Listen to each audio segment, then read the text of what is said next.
The New York Giants and Dallas Cowboys have a big matchup coming up Monday night at MetLife Stadium. On today's crossover show of the LockedOn Giants podcast and LockedOn Cowboys podcast, Marcus Mosher and I are getting you ready with everything you need to know about that game. That's coming up next. You are Locked On Giants, your daily New York Giants podcast. Part of the Locked On Podcast Network, your team every day.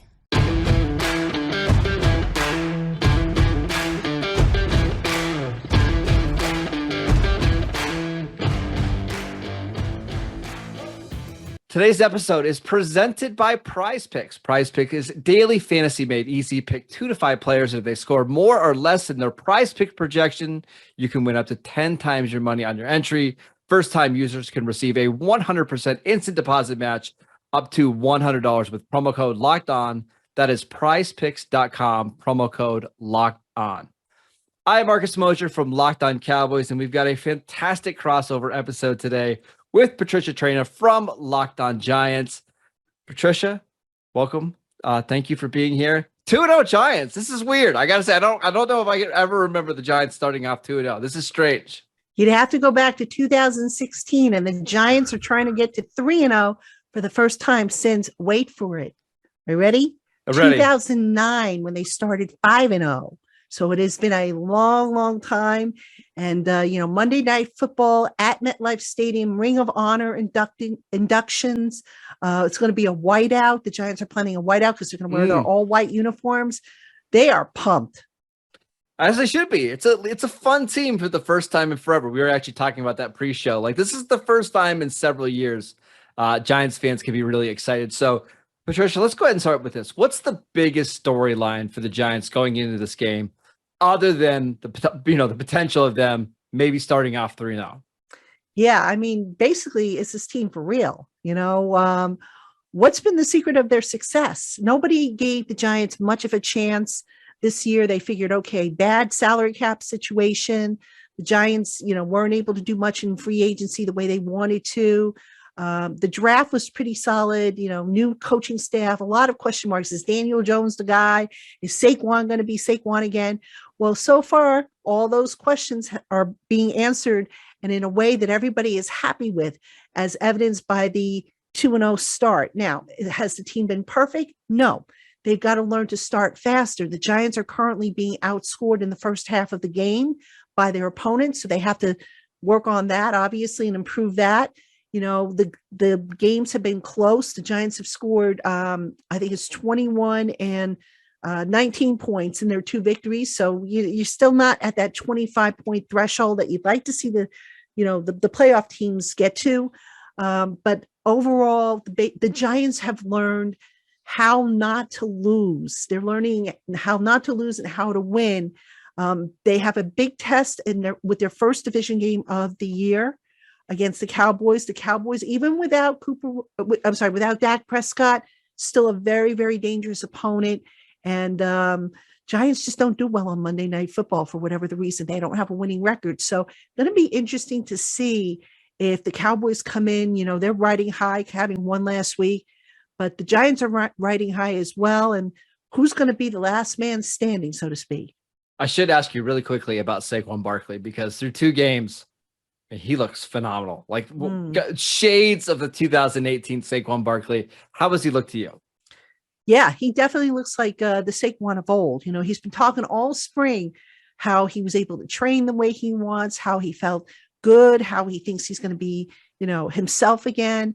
And it got to the point where, at times some of us were saying, all right, enough with the chirping, just show us. Mm-hmm. Well, he showed us.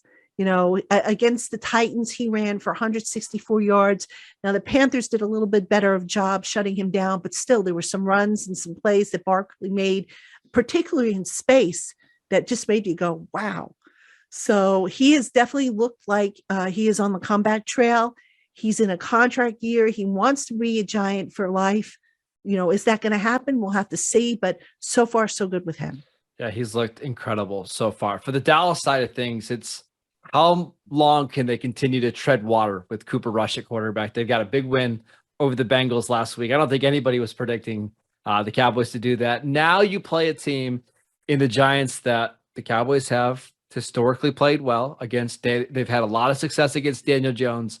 Can they get a road win in primetime against a team that starting to feel pretty confident? The Cowboys feel great about their defense. I don't think there's any questions about their defense in this game. It's just, can the offense find a way to score 17, 20, 23 points? They've got a lot of injuries on offense. Obviously, no Tyron Smith. Connor McGovern is out. We'll see about Michael Gallup. Dalton Schultz, their tight end, is out. And of course, Dak Prescott. They're missing, I believe it's 4 of their top 7 players in terms of cap hits this year.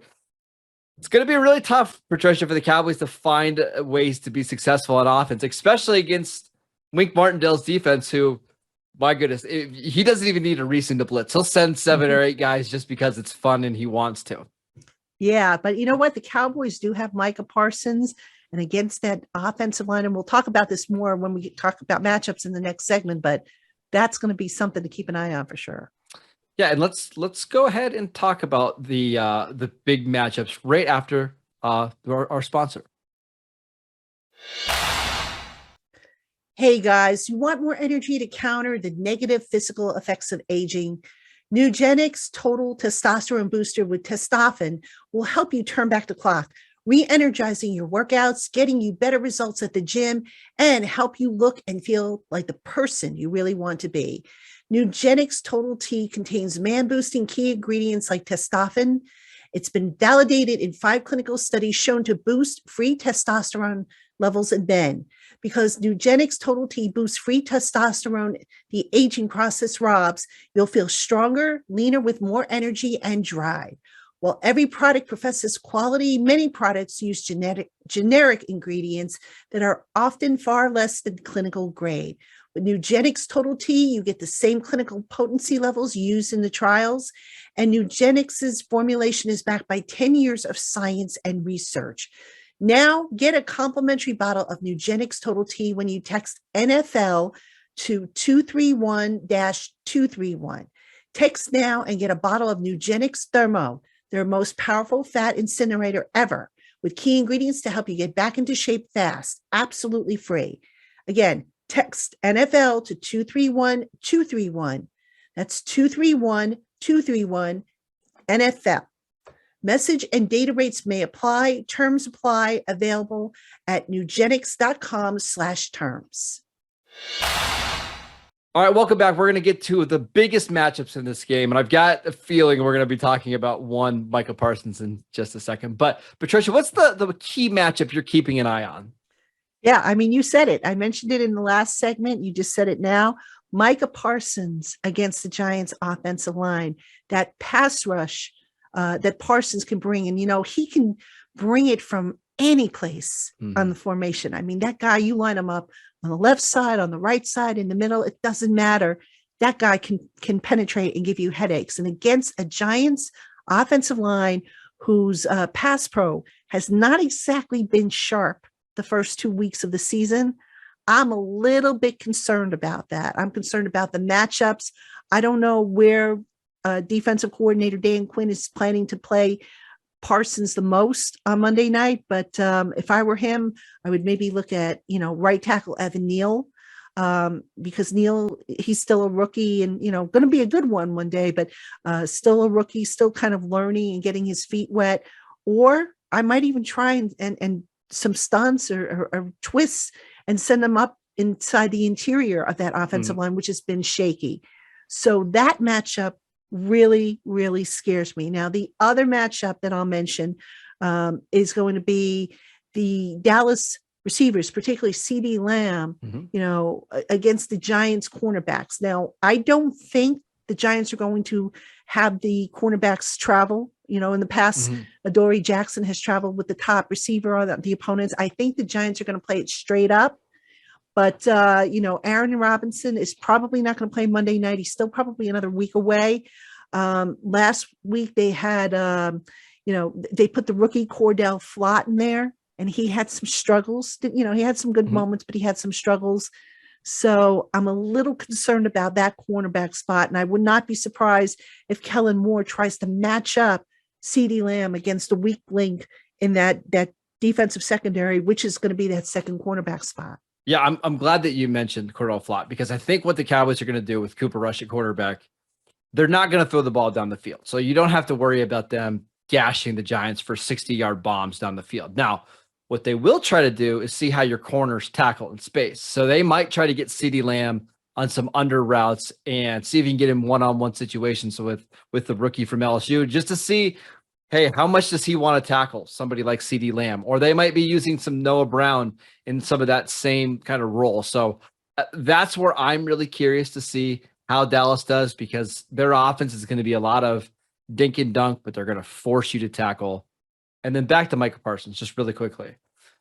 Dan Quinn, he's been really good with Micah Parsons in the sense that he doesn't allow teams to get a read as to where Parsons is going to play. In week 1, Parsons was lining up over the left tackle. In week 2, they thought they had a good matchup with Lyle Collins on the right side. And as soon as the Bengals started to bring a tight end or a running back to that side, they flipped him to the other side, and he beats Jonah Williams, the left tackle.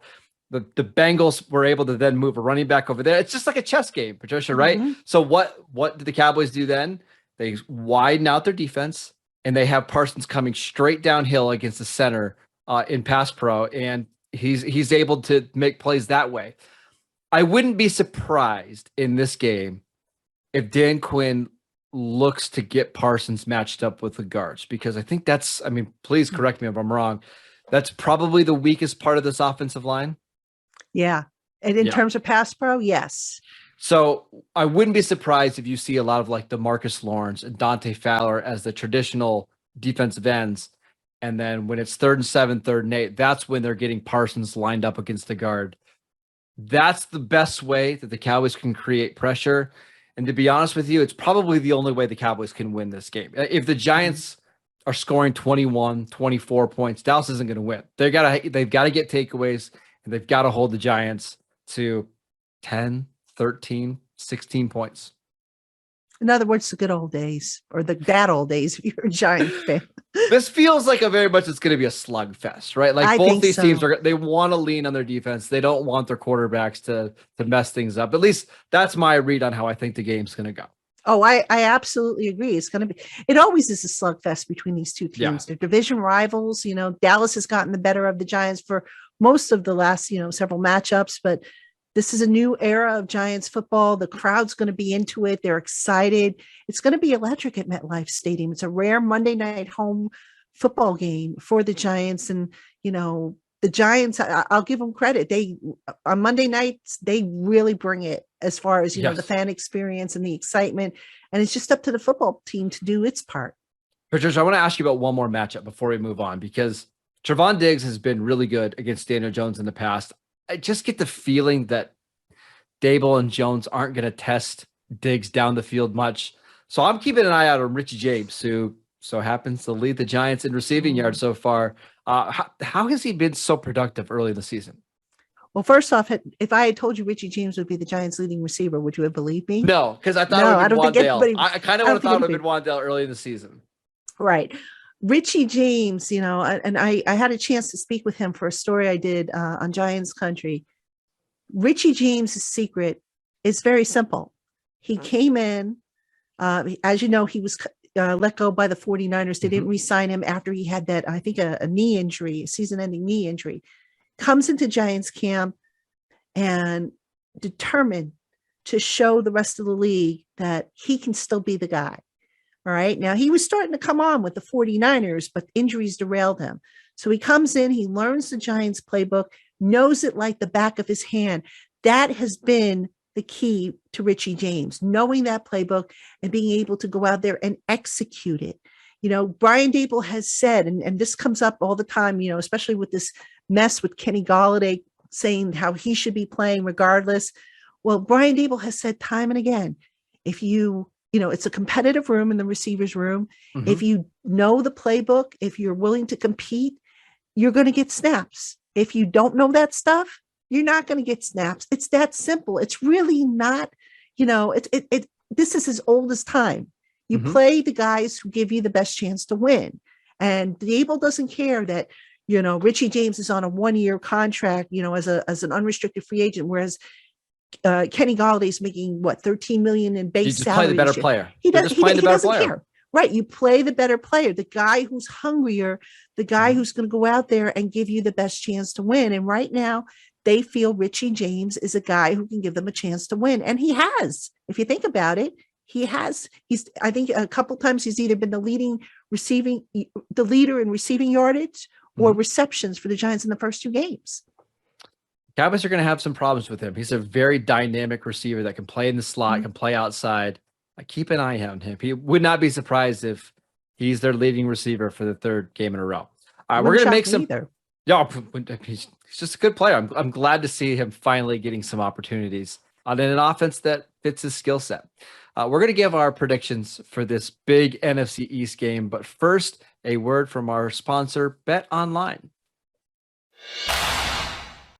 Giant fans, BetOnline is the only place that offers the best information on the latest odds, contests, and player props for all your sports betting needs. No matter what sport you're into, BetOnline has you covered.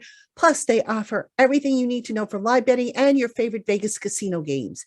Head on over to BetOnline today to learn more about the trends and the action. BetOnline, where the games start. All right, Patricia, let's make our predictions. Big game in the NFC East. Giants trying to go to 3-0. Cowboys trying to kind of just stay in the hunt. Who do you have winning this game and why? Oh man. My heart says the Giants, but Dallas, man, and Monday night, like you said, Dallas and Monday night football, just not a good combination in that pass for the Giants. But that being said, the Giants are on a roll. I think they'll be ready. I think it will be a slugfest, as we talked about. I think it'll be a low scoring game. I'm going to say 24-19. So the only offense in the league that's really been worse than the Giants in terms of scoring points are the Dallas Cowboys. They scored 2 touchdowns last week, and it felt like a miracle. Both of these offenses are bad. So the only way that these teams score consistently would be like off turnovers and short fields. Like I have a hard time believing that either offense is going to have like multiple 75-yard touchdown drives. Like they're just not there yet, and they don't have the quarterbacks. And frankly, they probably don't have the offensive lines either. So I'm thinking like a 20-17 type of game. I will pick the Giants though, because at some point, Cooper Rush has to turn into a pumpkin, right? Like this miracle thing of him winning every game he starts, it can't happen forever. This is a tough spot against a defense where I think Wink Martindale is just going to blitz the crap out of him. And like, that's something that like young, inexperienced quarterbacks don't do particularly well with, especially the Cowboys who have a very young offensive line. Wouldn't be surprised if he has a couple turnovers. He should have had about 5 last week that the Bengals dropped. So I'm taking the Giants. Cover your ears, Cowboys fans. Giants 17-14 in a close game. Is that fair? This is now going on. This is recorded permanently now. Well, to be fair, I think I picked the Giants every single time that we've done a crossover. So I think I don't know if I've ever picked the Cowboys. Well, still, I think you picked the Cowboys to win the NFC East. If I'm not mistaken. That's different. Yeah, but anyway. All right, let's recap this game. What we think big matchups in this one. Patricia, you're keeping an eye on Micah Parsons against that offensive line, right? For me, I'm kind of keeping an eye on to see what the Cowboys do against the Giants defensive backs. You mentioned the injuries. Dory Jackson is going to be there, but he doesn't really play. He's not going to follow CeeDee Lamb. And then what does it mean for these two teams? I mean, you mentioned it. Like, are the Giants for real? Like, that's really the question. And I think, correct me if I'm wrong, but if the Giants win this game, now we can start having a conversation like, are they a playoff team? Yeah, look, at the start of the year, I don't think anybody gave the Giants a chance to win more than maybe 4 or 5 games. I had them as 8-9. So they're about a quarter of the way there. But yeah, still a lot of question marks for the Giants. And hey, by the way, we talked about injuries, but Leonard Williams will probably not play for the Giants. He's got that sprained MCL, but the Giants could be getting back one, if not both, of their young pass rushers, Kayvon Thibodeau and Azeez Ojulari. So that's going to make for an interesting dynamic if those guys come back. But yes, The Giants, everybody else might not be giving them a chance to do much, to make playoffs and stuff like that. They're giving themselves a chance. They've been doing everything right. They've been competing. They've been practicing well. It's been transferring from the practice field to the playing field. And so far, so good. Now, will the bottom drop out for the Giants at some point? It might not. And if it does, how are they going to respond? Well, Monday night is going to be a really good test for them, because historically they don't do well on Monday night. They don't do well under the lights, period. And the Cowboys, as banged up as they are, for whatever problems they have, they're still a pretty darn good team, who, by the way, is they're in the same systems for multiple years, whereas the Giants are still in the new systems that they're learning this year. Just as a football fan, I do hope Kayvon Thibodeau plays, because I think him against Tyler Smith, the Cowboys' first round left tackle, who actually started camp out as a guard, I think that'd be a fun matchup, right? Kind of get an idea of where Thibodeau's at. We know Tyler Smith has played pretty well for the first couple of weeks. I think that would be a lot of fun. Keep your eye on that matchup should Thibodeau play.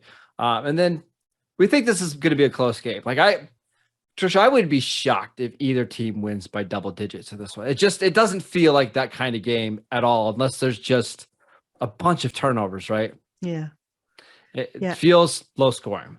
Yeah, I think it's going to be a defensive matchup. I mean, Wink Martindale versus Dan Quinn, if you think about it. I mean, Dan Quinn is so creative in his own right. I don't think he gets enough credit around the league for the things he does with that defense. Wink Martindale, he's already gone on record. We are going to bully. We are going to dictate to you what we want you to do. And so far, he's been, walking the walk. It's going to be fun. If you like good old school defensive matchups, lots of running, lots of ball control, should be a fun game. It's probably going to be over by about 10:15 Eastern time, which is great for us East Coasters. We're going to enjoy that, but maybe not the most exciting Monday Night Football game ever. That is it for today's show. Thank you for tuning in. We want to thank you for making LockedOn Cowboys and LockedOn Giants your first listen every day. Now make your second listen to Peacock and Williamson NFL show. Brian Peacock and former NFL scout Matt Williamson give you the expert NFL analysis in less than 30 minutes. It's free and available wherever you get your podcasts, all the same places you would download the LockedOn Giants or the LockedOn Cowboys podcast. Check out our shows over on YouTube as well. You should follow Patricia on Twitter at Patricia_Traina, an absolutely fantastic follow.